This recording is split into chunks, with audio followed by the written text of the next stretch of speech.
Welcome everyone.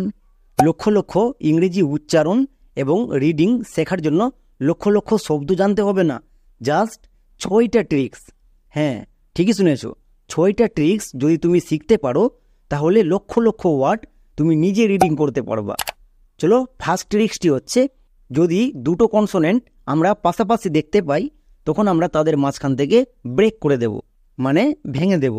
কোনো শব্দে দুটো কনসোনেন্টকে আমরা যদি একসাথে দেখতে পাই তখন তাদের মাঝখান থেকে ভেঙে দেব। বোঝা যায়নি তো? চলো উদাহরণের মাধ্যমে বিষয়টা পরিষ্কার করে দিচ্ছি।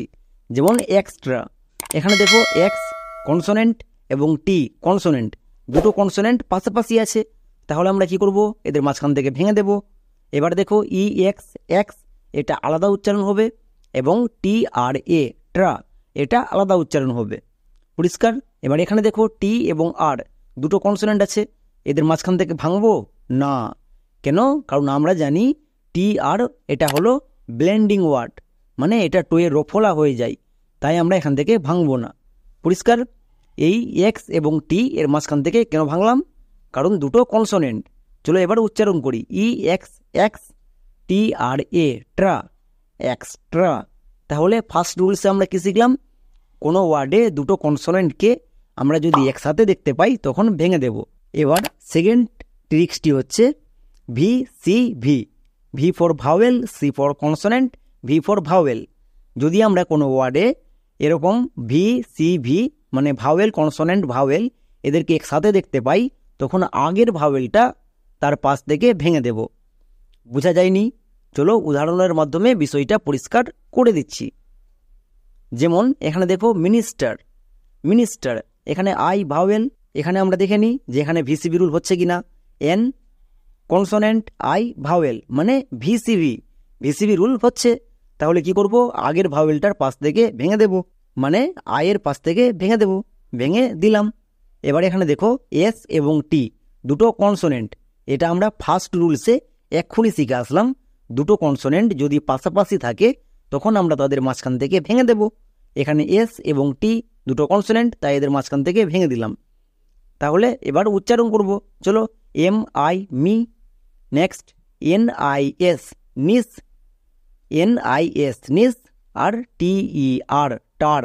আমি বলেছিলাম কোনো শব্দে ই আর যদি পাও এর জন্য উচ্চারণ হবে আর, তাই এটা হচ্ছে টি ই আর টার। তাহলে পুরোটা কি দাঁড়ালো? মিনিস্টার। দেখলা এত বড় শব্দ কি করে কত সহজে ভেঙে নিলাম, জাস্ট দুটো ট্রিক্স শিখে। এবার 3 নম্বর ট্রিক্সটি হচ্ছে, সিএইচ এর জন্য চ হয়, টিএইচ এর জন্য থ হয়, পিএইচ এর জন্য ফ হয়, এসএইচ এর জন্য তালিবস্ত হয়। কেন এগুলো কেন বলছি? কারণ এখানে দেখো সি কনসোনেন্ট, এইচ কনসোনেন্ট, দুটো কনসোনেন্ট পাশাপাশি আছে, তাহলে আমরা এদের মাঝখান থেকে ভেঙে দেব না। কেন? কারণ আমরা এক্ষুনি দেখলাম চয়ের জন্য সিএইচ ইউজ করি, তাই এদের মাঝখান থেকে ভাঙবো না। এখানে দেখো নিচের প্রত্যেকটি ওয়ার্ডে দুটো কনসোনেন্ট পাশাপাশি আছে, কিন্তু আমরা এদেরকে ওয়ার্ডে যদি দেখতে পাই তখন ভাঙবো না। যেমন দেখো পানিশমেন্ট, একে আমরা ভাঙছি পানিশমেন্ট। কেন? কারণ এখানে দেখো you vowel, N consonant, I vowel, মানে ভিসিবি রুলে আছে। ভিসিবি রুলে থাকলে কি করতে হয়? আগের ভাওয়েলটার পাশ থেকে ভেঙে দিতে হয়, তাই দেখো ইউ এর পাশ থেকে ভেঙে দিয়েছি। নেক্সট এইচ এবং এম দুটোই কনসোনেন্ট, তাই এদের মাঝখান থেকে ভেঙে দেব। নিচে দেখো ভেঙে দিয়েছি এবং মেনটা পড়ে রইল। এবার এখানে দেখো এস এবং এইচ দুটো কনসোনেন্ট, তাহলে কি করব? এদের মাঝখান থেকে ভেঙে দেব। কিন্তু আমরা এখানে যদি ভাঙি তাহলে মারাত্মক ভুল করব, কারণ আমরা এক্ষুনি শিখে আসলাম এস এইচ তালিবস্ত হই, তাই এখান থেকে ভাঙবো না। চলো এবার বানান করি, পি ইউ পা, N I S H miss. এখানে দেখো এস এইচ এর জন্য তালিবস্ত হয়েছে, এক্ষুনি বলে আসলাম এস এইচ থাকলে তালিবস্ত হই। Next M E N T মেন্ট, তাহলে কি দাঁড়ালো? পানিশমেন্ট। দেখলা এত বড় ওয়ার্ড কিছু না, জাস্ট ট্রিক্স অ্যাপ্লাই করে কত সহজে করে নিলাম। এবার 4 নম্বর ট্রিক্সটি হচ্ছে ব্লেন্ডিং ওয়ার্ড। আমরা কোনো শব্দে যদি ব্লেন্ডিং ওয়ার্ড দেখতে পাই তখন তাদের মাঝখান থেকে ভাঙবো না। যেমন দেখো বি আর, আমরা জানি বি আর একত্রে ব্রো হই, মানে বইয়ের রফলা। নেক্সট সি আর কোয়ের রফলা, ডি আর ডোয়ের রফলা। একই রকমভাবে এস কে দন্ত sow Koi যুক্তক্ষর, F L foil way যুক্তক্ষর, আমি আগে বলে এসেছিলাম যে টোটালে 20টি ব্লেন্ডিং ওয়ার্ড আছে, এদেরকে মনে রাখতে হবে। কেন? কারণ এদেরকে আমরা ভাঙবো না। যেমন দেখো এক্সট্রা, এখানে টি এবং আর দুটোই কনসোনেন্ট, তাহলে কি করব? এদের মাঝখান থেকে ভেঙে দেব, এটা আমাদের ফার্স্ট রুল। কিন্তু ভাঙবো না। কেন? কারণ টি আর এটা হলো ব্লেন্ডিং ওয়ার্ড, আমরা জানি টি আর এর জন্য টুয়ে রফলা হয়, তাই এখান থেকে ভাঙবো না। এবার এখানে দেখো এক্স এবং টি দুটো কনসোনেন্ট, তাই এখান থেকে ভেঙে দেব। তাই এটা কি হচ্ছে? ই এক্স এক্স টি আর এ ট্রা, এক্সট্রা। কখনোই আমরা টি আর এখান থেকে ভাঙবো না, কারণ এটা ব্লেন্ডিং ওয়ার্ড। এবার 5 নম্বর ট্রিক্সটি হচ্ছে ডবল লেটার। ডবল লেটার কোনো ওয়ার্ডে আমরা যদি একই লেটারকে দুবার দেখতে পাই পাশাপাশি, তখন তাদের মাঝখান থেকেও ভাঙবো না, তাদের মাঝখান থেকেও ভাঙবো না। যেমন দেখো ফুলিশ, এখানে ডবল ও আছে এবং পাশাপাশি আছে। কেউ আবার ভেবো না যে ডবল কনসোনেন্ট থাকতে গেলে যেমন ভাঙতাম, এখানেও ঠিক একই রকমভাবে ভেঙে দেব না। কোনো ওয়ার্ডে আমরা যদি ডবল লেটার পাই, উচ্চারণ করার ক্ষেত্রে আমরা তাকে একটা ধরি। তাই এখানে দেখো দুটা ও থাকা সত্ত্বেও আমরা একে একটা ধরবো, মানে ভি এল কনসোনেন্ট এবং আই ভাওয়েল, মানে ভিসিভ রুলে আছে। তাহলে কি করতে হবে? আগের ভাওয়েলটা পাশ থেকে ভেঙে দিতে হবে। আগের ভাওয়েল মানে কোনটা? ও, ও এর পাশ থেকে ভেঙে দিয়েছি।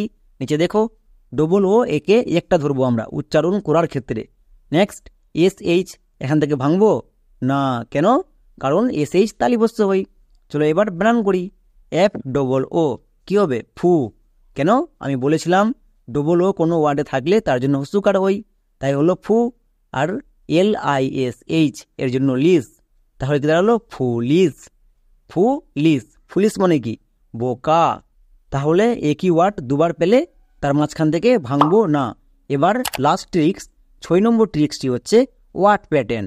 আমি এটা বারবার বলে এসেছি যে ওয়ার্ড প্যাটার্নকে আমরা কখনোই ভাঙতে পারি না, এটাকে মাথায় রাখতে হবে। এবার ওয়ার্ড প্যাটার্ন, এর জন্য আমি বিস্তারিত ভিডিও করে এসেছি, 31টি ওয়ার্ড প্যাটার্ন আছে, এর জন্য ভিডিওটা দেখে আসতে হবে।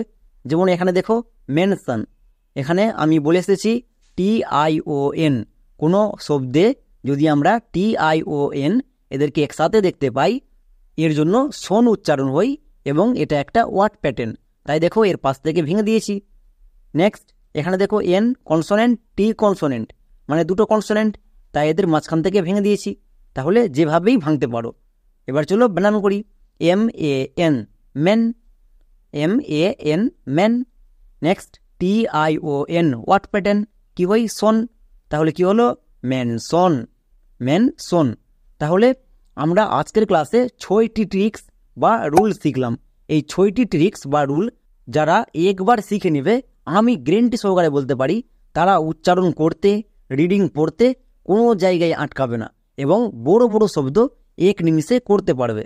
তাহলে আজকের মতো এখানেই।